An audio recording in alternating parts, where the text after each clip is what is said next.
Hello friends, मैं हूं Pankaj Panjwani and आज हम फैक्टोरियल का प्रोग्राम देखेंगे पाइथन में। तो फैक्टोरियल के बारे में आपको पता होगा, जैसे आपको 3 का फैक्टोरियल निकालना है तो कैसे निकालते हैं। 3 मल्टीप्लाई 2 मल्टीप्लाई 1 करते हैं। मतलब क्या होता है इसका प्रोसेस कि आपको उस नंबर से लेके 1 तक का मल्टीप्लाई करना होता है। जैसे 3 का फैक्टोरियल 3 मल्टीप्लाई 2 मल्टीप्लाई 1 एंड अगर 5 का फैक्टोरियल है तो 5 मल्टीप्लाई 4 मल्टीप्लाई 3 मल्टीप्लाई 2 मल्टीप्लाई 1। तो इस तरीके से रिवर्स में आप मल्टीप्लाई करते जाते हो। ठीक है, 5 का फैक्टोरियल निकालना है तो 5 से लेके 1 तक का आप मल्टीप्लाई करते हो। तो यहाँ पे क्या हो रहा है, नंबर जो हो रहा है ना एक एक कम होते जा रहा है। जैसे 5 का फैक्टोरियल करना है तो 5 को मल्टीप्लाई किया 4 से, 4 को 3 मतलब जो रिज़ल्ट आया फिर उसको 3 से किया, फिर जो रिज़ल्ट आया उसको 2 से किया। तो एक तरीके से हम 5 से लेके 1 तक जा रहे हैं। यहाँ ऊपर देखें तो 3 से लेके 1 तक जा रहे हैं। अब ऐसा डिक्रीमेंट में भी जा सकते हो और आप चाहो तो इंक्रीमेंट में भी जा सकते हो। आप ऐसा भी लिख सकते हो 1 मल्टीप्लाई 2 मल्टीप्लाई 3। तो दोनों केसेस में रिज़ल्ट सेम आएगा। आप 1 मल्टीप्लाई 2 मल्टीप्लाई 3 करो या 3 मल्टीप्लाई 2 मल्टीप्लाई 1 करो, दोनों ही केसेस में जो रिज़ल्ट आएगा वो सेम आएगा। ठीक है, अगर मैं इसको करूँ 1 मल्टीप्लाई 2 एंड जो 2 आया उसको मैंने 3 से मल्टीप्लाई किया तो 6 आया, तो इसका रिज़ल्ट भी 6 आना है एंड ऊपर वाले का रिज़ल्ट भी 6 आना है। ठीक है, तो अगर ये वाला अप्रोच हम लेके करेंगे इंक्रीमेंट वाला तो थोड़ा सा आपके लिए और ईजी रहेगा। तो यही अप्रोच मैं ले लेता हूँ। जो इंक्रीमेंट वाला अप्रोच है, मैं क्या करूँगा, जैसे यूज़र एक नंबर दे देगा, जैसे यूज़र ने 3 दिया 5 दिया, उसको तो मैं रिसीव कर लूँगा। जैसे मुझे 3 का फैक्टोरियल निकालना है तो एक नंबर नाम का मैं वेरिएबल बना लूँगा, उसके अंदर मैं यूज़र से ले लूँगा 3 4 5 जो भी हो, जिसका भी फैक्टोरियल उसको निकालना हो। ठीक है, वो नंबर हम नम के अंदर ले लेंगे। उसके बाद ना हमें लूप चलाना पड़ेगा, क्योंकि कोई भी चीज़ कंटिन्यू करना होता है ना तो उसको लूप के थ्रू हम करते हैं। ठीक है, लूप से भी होता है, एक रिकर्शन वाला भी तरीका है, अभी हम लूप से करते हैं। ठीक है, तो हमें क्या करना है, कंटिन्यूअसली जो है मल्टीप्लाई करना है। तो कोई भी काम कंटिन्यूअसली करना है ना तो लूप से इजीली हो जाता है। तो लूप का यूज़ कर लेंगे एंड लूप में आपको पता होगा एक लूप वेरिएबल आप यूज़ करते हो, आई जे के कुछ आई, मोस्टली आप आई नाम देते हो। तो एक आई नाम का हमारा वेरिएबल हो जाएगा लूप वेरिएबल, जिसके अंदर हमारा एक एक करके ये नंबर आते जाएगा। 1 आएगा, 2 आएगा, 3 आएगा। ठीक है, अगर 3 का निकाल रहे हैं तो हमें कुछ ऐसा करना है लूप के अंदर कि लूप की जो आई की जो वैल्यू है ना वो इस तरीके से आती जाए, एक बार 1 आए, दूसरी बार 2 आए, तीसरी बार 3 आए। ठीक है, आप जब 5 का निकालोगे फैक्टोरियल तो आपको कुछ ऐसा लॉजिक लगाना है कि जो आई की वैल्यू है वो 1 से लेके 5 तक बदलती जाए इंक्रीमेंट ऑर्डर में। ठीक है, तो ये लॉजिक आपको पता होगा, अगर बेसिक आपने लूप का कंसेप्ट पढ़ा होगा तो आपको पता है कि कैसे आई का वैल्यू इंक्रीज़ होते जाएगा, आई में कैसे इंक्रीज़ होके वैल्यू आते जाएगा। तो पाइथन में तो और भी ईजी, हम रेंज फंक्शन का यूज़ कर लेते हैं। ठीक है, अब एक हमें चाहिए रहेगा रिज़ल्ट वेरिएबल, जिसके अंदर हमारा रिज़ल्ट आते जाए। ठीक है, जैसे हमें क्या करना है, जैसे आई में 1 है तो हम चाहते हैं कि पहली बार में रिज़ल्ट में 1 आ जाए जब लूप चले, तो फिर दूसरी बार में आई में 2 आए तो इसमें ऑलरेडी 1 है तो 1 मल्टीप्लाई 2 करके इसमें 1 की जगह आप 2 हो जाए। ठीक है, फिर तीसरी बार में जब आई का वैल्यू 3 हो तो 3 इंटू 2 करके इसमें 6 हो जाए, तो 3 का फैक्टोरियल निकल जाएगा। यही कंसेप्ट मुझे यहाँ पे लगाना है। ठीक है, जैसे आई में शुरू में 1 है तो हम कुछ ऐसा करेंगे कि पहली बार में, अब देखो पहली बार में तो हमें क्या चाहिए, 1 चाहिए। ठीक है, तो हम क्या कर लेते हैं ना, शुरू में रिज़ल्ट के अंदर 1 खुद से रख लेते हैं। ठीक है, 1 क्यों रख लेते हैं, क्योंकि जो 1 होता है ना वो मल्टीप्लिकेटिव आइडेंटिटी होता है। किसी भी नंबर को जब आप 1 से मल्टीप्लाई करते हो ना तो आपको जो रिज़ल्ट मिलता है वही मिलता है। जैसे 1 मल्टीप्लाई 4 किया तो क्या मिलेगा, 4 मिलेगा। इसी तरह 0 जो होता है ना वो एडिटिव आइडेंटिटी होता है। ठीक है, 0 जो होता है एडिटिव आइडेंटिटी होता है। जब भी आप किसी नंबर को 0 से ऐड करते हो ना तो वो नंबर इटसेल्फ हमें मिल जाता है। तो कभी भी ना आपको ऐसा क्वेश्चन आए मल्टीप्लिकेशन वाला जिसमें लगातार मल्टीप्लाई करना है, तो शुरू में एक रिज़ल्ट जिसमें आने वाला है ना उसमें आप क्या रख लेते हो, 1 रख लेते हो। तो उससे क्या है, कोई फ़र्क नहीं पड़ता है ना। जीरो रखेंगे तो दिक्कत हो जाएगी, क्योंकि जीरो को जब हम पहली बार मल्टीप्लाई करने बैठेंगे तो रिज़ल्ट जीरो ही आ जाएगा, है ना, तो सब गड़बड़ हो जाएगा।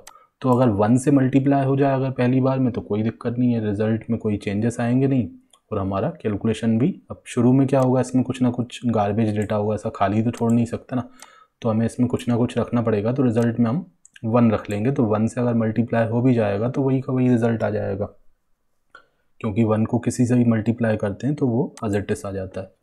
तो ये शुरू में ना हमने इसमें क्या रख दिया, 1 रख दिया। तो आई का वैल्यू पहली बार में 1, वो हम रेंज के थ्रू कर लेंगे, फॉर लूप के अंदर रेंज लगा लेंगे, अभी मैं करके दिखाऊंगा आपको। उसके बाद एक बार फिर से वीडियो देखना, अगर आपको लॉजिक्स आपके अच्छे नहीं हैं तो जो मैं प्रैक्टिकल अभी करूंगा तो फिर आप इसको शुरू वाला पार्ट एक बार फिर देखना, ठीक है। तो देखो, वैसे तो मैं एक बहुत अच्छा तरीका इस प्रोग्राम में बताने वाला हूँ, इंटरमीडिएट स्टेप्स भी मैं इसमें बताऊँगा, तो उससे आप जल्दी समझोगे। तो देखो यहाँ पे ना आई का वैल्यू पहली बार में हम 1 ले आएंगे, दूसरी बार में 2 ले आएंगे, तीसरी बार में 3 ले आएंगे, वहाँ तक ले आएंगे जो नंबर यूज़र ने डाला है। यूज़र ने 5 डाला है तो मैं आई का वैल्यू इस तरीके से लूप चलाऊंगा कि आई का वैल्यू पहले 1 आए, 2 आए, अप टू सो ऑन कहाँ तक आए, 5 तक आ जाए। अगर यूज़र ने 3 डाला तो आई का वैल्यू 1 से शुरू होकर 3 तक आ जाए, एक एक करके लूप में। एंड आई में जो वैल्यू आते जाए ना वो रिज़ल्ट के साथ मल्टीप्लाई होकर रिज़ल्ट में अपडेट करता जाए। जैसे आई का वैल्यू पहली बार में क्या आया, 1 आया, तो हम करेंगे 1 मल्टीप्लाई 1 क्या हो जाए ना, 1 हो जाए। फिर दूसरी बार में आई का वैल्यू 2 आया, तो मैं चाहता हूँ कि आई में जो 2 है वो रिज़ल्ट से मल्टीप्लाई हो जाए, तो 2 मल्टीप्लाई 1 रिज़ल्ट कितना हो जाएगा, 2 हो जाएगा। फिर हम चाहते हैं आई का वैल्यू 3 हो जाए तो और रिज़ल्ट के साथ मल्टीप्लाई हो जाए, तो 3 इंटू 2 6 हो जाएगा, ठीक है। फिर 6 जो है ना मल्टीप्लाई हो जाए 4 से, तो 6 मल्टीप्लाई 4 कितना हो गया, 24 हो गया। फिर 24 मल्टीप्लाई 5 हो जाए तो यहाँ पे हमारा रिज़ल्ट आ जाएगा 120, ओके। तो इस तरीके से हमारा कैलकुलेशन ना हो जाएगा। तो ठीक है, यही लॉजिक मैं लगाता हूँ, ठीक है। अब ये आपने लॉजिक समझ लिया होगा, प्रोग्राम से ना और ज़्यादा क्लियर हो जाएगा, ठीक है। ये सब मैंने हटा दिया यहाँ से, जैसा जैसा मैंने आपको बोला था। सबसे पहले तो एक नंबर ले लेते हैं, नम वेरिएबल के अंदर उसको रख लेते हैं। अब नंबर जो लेंगे ना उसके लिए हम इनपुट फंक्शन का यूज़ कर लेते हैं। इनपुट फंक्शन से ना हम नंबर या कुछ भी डेटा लेना होता है तो इनपुट फंक्शन का यूज़ कर लेते हैं। तो यहाँ पे मैंने मैसेज दे दिया एंटर अ नंबर, कोई नंबर डालो, ठीक है। अब यूज़र जो है कुछ ना कुछ नंबर डालेगा, तो वो नंबर ना हम क्या करेंगे, उसको इंटीजर में कन्वर्ट कर लेंगे, क्योंकि हमें तो फैक्टोरियल निकालना है, तो नंबर का फैक्टोरियल निकलेगा ना, स्ट्रिंग का तो निकलेगा नहीं। इनपुट हमें क्या देता है, स्ट्रिंग देता है, ठीक है। तो स्ट्रिंग को हमने कन्वर्ट कर लिया इंटीजर में, एंड नम नाम के वेरिएबल में रिसीव कर लिया। वेरिएबल का नाम नम के अलावा कुछ और देना है तो वो भी आप दे सकते हो, आपके ऊपर है। अब यहाँ पे ना हमें पहले 2 कंडीशन भी चेक करनी पड़ेंगी। एक चीज़ ये होती है ना कि जो फैक्टोरियल होता है वो हमेशा पॉजिटिव नंबर्स का होता है, नेगेटिव नंबर्स का फैक्टोरियल नहीं होता है। तो हम यहाँ पे कंडीशन चेक कर लेंगे कि जो नंबर यूज़र ने डाला अगर वो नेगेटिव है। नेगेटिव कैसे चेक करते हैं, कोई भी नंबर अगर 0 से छोटा होता है ना तो वो नेगेटिव होता है, और 0 से बड़ा होता है ना तो वो पॉजिटिव होता है। तो हमने चेक कर लिया नंबर अगर छोटा है 0 से मतलब वो नेगेटिव है। नेगेटिव है तो हमें उसका फैक्टोरियल नहीं निकालना है, क्योंकि उसका फैक्टोरियल अनडिफाइंड होता है, नॉट डिफाइंड होता है, ठीक है। तो हमने लिखा factorial is not defined for negative numbers, ठीक है। नेगेटिव नंबर्स का तो फैक्टोरियल नहीं निकाला जाता है, ठीक है। तो ये हमारी कंडीशन हो गई। अगर किसी ने डाल दिया, अब यूज़र डाल भी सकता है ना, तो हम उसको अगर चेक करके एक मैसेज दे दें तो काफ़ी अच्छा होगा, है ना। हमारे प्रोग्राम को एक एक्सेप्शनल केस से बचाने के लिए एक कंडीशन ये लगाना अच्छा रहेगा, ठीक है। अब हर बार ज़रूरी नहीं है ना यूज़र ध्यान रखेगा पॉजिटिव वैल्यू डालना है। कभी बाय चांस अगर उसने गलती से नेगेटिव वैल्यू डाल दी तो उसको हम हैंडल कर लेंगे सिर्फ की कंडीशन से, ठीक है। तो ये हैंडल कर लिया। और दूसरी चीज़ ये होती है ना कि जो नंबर का हम फैक्टोरियल निकालते हैं अगर वो नंबर 0 होता है, ठीक है। एक तो मैंने बताया अगर नंबर क्या है, छोटा है 0 से तो नेगेटिव है, नेगेटिव का फैक्टोरियल नहीं आता है। एंड नंबर अगर 0 है तो 0 का फैक्टोरियल हमेशा 1 होता है तो मतलब होता है वो फिक्स है। नंबर 0 नंबर का फैक्टोरियल हमेशा 1 होता है, ठीक है। जीरो का फैक्टोरियल हमेशा 1 रहेगा। तो हम सीधे यहाँ पे कंडीशन लगा देंगे कि अगर यूज़र ने जो नंबर डाला है अगर वो जीरो के बराबर डाल दिया, ठीक है, नेगेटिव का तो हमने ऊपर हैंडल कर लिया, यहाँ पे एक और कंडीशन लगा ली है तो मैंने LF यूज़ कर लिया, ठीक है, मैंने लगाया अगर नंबर जीरो के बराबर होगा तो सीधे आपको कोई कैलकुलेशन नहीं करना है, ये फिक्स है कि जीरो अगर यूज़र डालेगा तो उसका फैक्टोरियल हमें 1 दिखाना है। तो मैंने दिखा दिया फैक्टोरियल ऑफ जीरो इज़ 1, ठीक है, कोई कैलकुलेशन नहीं, डायरेक्ट प्रिंट करवा दिया, ठीक है। उसका रिज़ल्ट में कोई चांसेस नहीं है कि ऐसा होगा ऐसा होगा, तो उसमें तो हमें सीधे बता देना है कि भाई जीरो का फैक्टोरियल 1 होता है एंड जीरो से छोटे नंबर का फैक्टोरियल नहीं होता है, तो मैंने बता दिया नॉट डिफाइंड। लेकिन अगर यूज़र ने नंबर डाला वो पॉजिटिव नंबर डाला तो उस केस में हमें कैलकुलेशंस करने पड़ेंगे, अपना लॉजिक जो अभी हमने समझा था वो लगाना पड़ेगा। तो मैंने कहा कि मैं एक लूप चला लूँगा एंड लूप के अंदर कैलकुलेशन करके एक रिज़ल्ट वेरिएबल के अंदर लेते आऊँगा। तो रिज़ल्ट नाम का एक वेरिएबल बना दिया, 1 डाल दिया, मैंने आपको बताया था 1 क्यों डाला, 1 होता है मल्टीप्लिकेटिव आइडेंटिटी, एंड यहाँ पे एक लगा दिया लूप। अब मैंने कहा था कि मैं आई की वैल्यू कुछ इस तरीके से चेंज करते जाऊँगा कि यूज़र ने जो नंबर डाला है तो आई का वैल्यू 1 से लेके शुरू होके उस नंबर तक एक एक करके बढ़ते जाए, ठीक है, ताकि हमारे पास वो इंटरमीडिएट नंबर आ पाएँ। जैसे 3 का निकालना है तो 1 × 2 × 3, तो वो 1 2 3 कहाँ से आएगा, तो वो आई से आएगा। आई मतलब लूप के अंदर जो आई वेरिएबल होता है, ठीक है। आई ज़रूरी नहीं है, नाम कुछ भी दे सकते हो, आई यूज़ करते हो तो आई चलो यूज़ करो, कोई दिक्कत नहीं है, ठीक है। वैसे नाम कुछ भी हो सकता है, जे भी रख सकते हो आप, ठीक है। चलो अब मैंने कहा कि नंबर को मुझे 1 से लेके उस नंबर तक लेके आना है, तो रेंज फंक्शन आपको पता होगा, नहीं पता है तो इसका मेरा वीडियो डाला हुआ है रेंज फंक्शन का, उसको देख लेना। तो इसमें हमें बताना पड़ता है शुरू कहाँ से करना है। तो शुरू तो मुझे पता है कि मुझे जैसे 3 का फैक्टोरियल है तो मुझे क्या करना है, 1 से शुरू करना है, 1 × 2 × 3, मतलब हमेशा शुरू तो 1 से होगा। तो 1 से शुरू किया एंड जाना कहाँ है, उस नंबर तक। यूज़र ने 3 डाला तो मुझे 3 तक डालना है, 10 डाला तो 10 तक जाना है, 50 डाला तो 50 तक जाना है, तो उस नंबर तक जाना है। वो नंबर तो ऑलरेडी मैंने लिया हुआ है ना, किसमें, नम के अंदर, ठीक है, नम तक जाना है। अब लेकिन रेंज फंक्शन का एक कंसेप्ट होता है ना, जो यहाँ लिखते हो उससे कम तक चलता है। तो जैसे मैंने यहाँ पे लिखा कि मुझे 3 तक जाना है तो ये 2 तक जाएगा, तो मैंने लिखा 5 तक जाना है तो ये 4 तक जाएगा। तो जो नंबर लिखते हो ना उससे कम तक चलता है, तो इसीलिए मुझे नम तक जाना है तो मुझे नम को एक ज़्यादा करके लिखना पड़ेगा, ठीक है। अगर नम तक जाना है तो यूज़र ने जो नंबर डाला है मुझे उसी नंबर तक ही जाना है, उससे कम नहीं जाना, तो मुझे एक प्लस करके लिखना पड़ेगा, ठीक है। क्योंकि ये रेंज फंक्शन ना एक कम ही जाता है हमेशा, शुरू यहाँ से होता है जो हमने बताया और ख़त्म कहाँ पे होता है, जो इसमें बताया उससे कम पे ख़त्म होता है। तो नम +1 लिखेंगे तब ये नम तक जाएगा, ठीक है। तो ये लूप फंक्शन, लूप जो है हमें एक एक करके आई में वैल्यू देते जाएगा, ठीक है। रेंज फंक्शन क्या करेगा, पहली बार जब लूप चलेगा तो आई में 1 डाल देगा, दूसरी बार में 2 डाल देगा, तीसरी बार में 3 डाल देगा, तो नम में जो वैल्यू होगी वहाँ तक ये वैल्यू डालते जाएगा, ठीक है। जैसे ही उसकी वैल्यू नम +1 होगी तो बाहर आ जाएगा, ओके। एंड अंदर हमें क्या करना है, अंदर हमें कोई भी काम लगातार जो करना होता है वो अंदर करते हैं लूप के। तो मैंने कहा था आई में जो वैल्यू आती जाए वो मुझे रिज़ल्ट के साथ मल्टीप्लाई करके रिज़ल्ट में रखते जाना है। रिज़ल्ट में पहले ही मैंने 1 डाल दिया क्योंकि 1 जो होता है मल्टीप्लिकेटिव आइडेंटिटी होता है। एंड यहाँ पे मैं क्या करता हूँ, जो रिज़ल्ट में पहले से 1 है उसको मल्टीप्लाई कर दो आई में जो वैल्यू आई उससे, ठीक है, फिर नया रिज़ल्ट आ जाएगा। फिर दूसरी बार लूप चलेगा तो आई में भी नया वैल्यू रहेगा, रिज़ल्ट में भी अपडेटेड वैल्यू है, तो फिर उसको मल्टीप्लाई करते जाओ। इस तरीके से पूरा मल्टीप्लाई हमारा जो है ना 1 × 2 × 3 अप टू सोन जो नंबर है उस नंबर तक मल्टीप्लाई होके आ जाएगा। एंड फिर बाहर आके, लूप के बाहर आके, ये लूप के बाहर आ गया हूँ मैं, अंदर नहीं हूँ, लूप के बाहर हूँ, तो लूप के बाहर आके मैंने उस फैक्टोरियल को प्रिंट करवा दिया। तो मैंने यहाँ पे एफ स्ट्रिंग का यूज़ कर लिया एंड यहाँ पे लिख दिया फैक्टोरियल। अभी मैं और लॉजिक बताने वाला हूँ, आपको नहीं समझ में आया ना तो एक चीज़ और बताने वाला हूँ, उससे शायद आ जाए जिसको नहीं आया, ठीक है। तो वो आगे और देखो, ऐसे नहीं छोड़ के मत जाओ, पूरा देखो, क्योंकि और एक लॉजिक मैं आपको समझाने वाला हूँ। तो देखो factorial of num is result, ठीक है। तो पहले तो चेक कर लेते हैं मैंने सही किया है गलत किया है क्या किया है, ओके रन करते हैं। तो देखो ये मैसेज तो आ गया एंटर नंबर, ये पहला मैसेज आ गया एंड मैंने 3 एंटर कर दिया, ठीक है। या फिर पहले 0 डालते हैं, 0 नहीं नेगेटिव नंबर डालते हैं। नेगेटिव नंबर के केस में देखो, अभी एक चीज़ बता दूँ ना आपको, ये इफ़ एलिफ एल्स क्यों लगाया है। सबसे पहले क्या होगा ना, इफ़ की कंडीशन चेक होगी।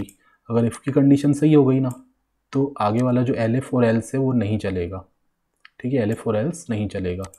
और अगर इफ़ की कंडीशन गलत हो गई तो एलिफ को चेक करेंगे, अगर एलिफ सही हो गया तो नीचे वाला एल्स नहीं चलेगा। इन तीनों में से कोई एक चलेगा एक बार में, ठीक है। अगर इफ़ चल गया तो नीचे वाले नहीं चलेंगे, अगर इफ़ नहीं चला तो आगे एलिफ को चेक करेंगे, वो सही है तो वो चलेगा, अगर वो भी गलत है तो फिर एल्स चलेगा। एल्स तो चलेगा ही चलेगा अगर ऊपर वाले सारे गलत हो गए तो, ठीक है। तो अभी तो पहला वाला ही कंडीशन सही हो जाएगा। हमने जो नंबर डाला है वो नेगेटिव है, छोटा है 0 से, -3 छोटा होता है ना, छोटा होता है तो ये मैसेज आना चाहिए कि आपका जो फैक्टोरियल है वो तो नॉट डिफाइंड है, ठीक है। तो ये आ गया फैक्टोरियल नॉट डिफाइंड, पहला वाला कंडीशन सही हो गया।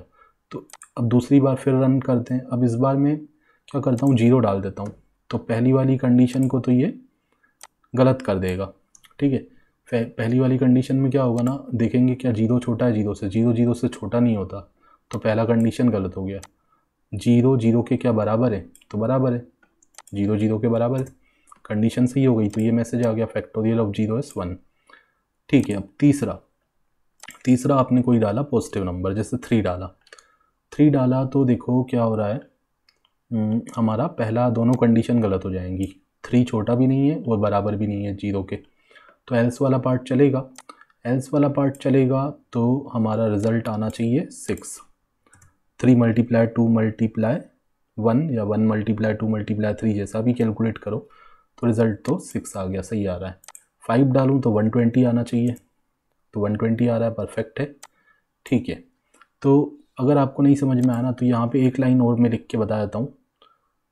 इंटरमीडिएट जो कैलकुलेशंस हो रहे हैं, जो मैं आपको यहाँ समझा रहा था, जैसे यूज़र ने 3 डाला ना, देख मैं लिख के ही बता देता हूँ यहाँ पे, देखो चलो एक बार समझा देता हूँ। यूज़र ने जैसे 3 डाला ना, तो रिज़ल्ट के अंदर पहली बार में 1 है, एंड ये कहाँ से कहाँ तक चलेगा, 1 से लेके 3 तक, 3 + 1 मतलब 4 तक लिखा है, लेकिन चलेगा 3 तक, ठीक है, क्योंकि रेंज जो होता है ना एक कम तक चलता है, तो ये 1 से लेके 3 तक चलेगा अगर यूज़र ने नम में 3 डाला है तो पहली बार जब चलेगा तो आई में क्या आ जाएगा, 1 आ जाएगा, एंड यहाँ पे क्या होगा, रिज़ल्ट में ऑलरेडी 1 है, तो ये 1 × 1 होके रिज़ल्ट में 1 आ जाएगा। दूसरी बार चलेगा तो आई में 2 जाएगा, एंड यहाँ पे रिज़ल्ट में ऑलरेडी 1 आ चुका था, तो 1 × 2 होके रिज़ल्ट में 2 आ जाएगा, एंड इस बार नया आई का वैल्यू क्या हो जाएगा, 3 हो जाएगा, एंड यहाँ पे रिज़ल्ट में ऑलरेडी 2 आ चुका था, तो 2 × 3 होके रिज़ल्ट में 3 आ जाएगा। नहीं समझ में आया तो देखो फिर से यहाँ पे जो मैं बोल रहा हूँ ऐसा होगा हर बार, तो वो चीज़ मैं क्यों ना लिख के दिखा दूँ, ऐसा कर सकता हूँ क्या, मैं कर सकता हूँ डेफिनेटली।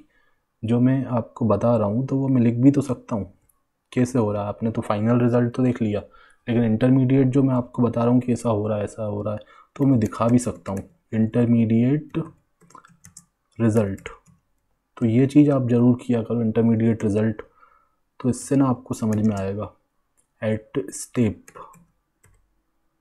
अब ith स्टेप पे, जैसे पहली बार जब लूप चला होगा तो क्या हुआ होगा, आई का वैल्यू क्या हुआ, रिज़ल्ट का वैल्यू क्या हुआ, तो मैंने यहाँ पे लिखा intermediate result at step I, ठीक है। तो यहाँ मैंने बता दिया जो आई का वैल्यू पहली बार में हो जाएगा, तो आई का वैल्यू तो सीक्वेंस में ही हमारा चलेगा 1 2 3 अप टू सो नम तक, एंड जो रिज़ल्ट का वैल्यू है वो आई का जो वैल्यू आते जा रहा है उससे मल्टीप्लाई होके रिज़ल्ट में जाते जा रहा है, ठीक है। देखो मैं रन करके दिखाता हूँ। अब देखो जैसे मैंने 5 एंटर किया, ठीक है, तो देखो यहाँ पे अब ये दिखा दिया इंटरमीडिएट रिज़ल्ट। ये मैंने केवल आपको समझाने के लिए लाइन लिखा है, ये मतलब ऐसे जनरली आपको इंटरव्यू वगैरह में कहीं बोले फैक्टोरियल का प्रोग्राम, तो ये लाइन आपको नहीं लिखना है, ठीक है। लिखना हो तो लिख भी सकते हो, वो आपको और ज़्यादा समझदार समझेंगे, ठीक है। तो ये देखो इंटरमीडिएट रिज़ल्ट एट स्टेप 1, जब पहली बार लूप चला तो आई का वैल्यू 1 था, एंड रिज़ल्ट में ऑलरेडी 1 था, तो 1 × 1 1 हो गया। दूसरी बार जब लूप चला तो आई का वैल्यू 2 था, एंड रिज़ल्ट में ऑलरेडी 1 था, तो 1 × 2 2 हो गया। तीसरी बार में जब लूप चला तो आई का वैल्यू 3 हो गया, एंड रिज़ल्ट में 2 था, तो 2 × 3 6 हो गया। चौथी बार में जब लूप चला तो रिजल्ट का वैल्यू ऑलरेडी 6 था, 6 मल्टीप्लाई 4 24 हो गया। पाँचवीं बार में जब लूप चला तो रिजल्ट में ऑलरेडी 24 था, 24 मल्टीप्लाई 5 120 हो गया। तो फाइनली हमें इस तरीके से रिजल्ट मिल पाया 125 का फैक्टोरियल। और भी किसी भी नंबर का फैक्टोरियल आप निकाल सकते हो। Thanks for watching.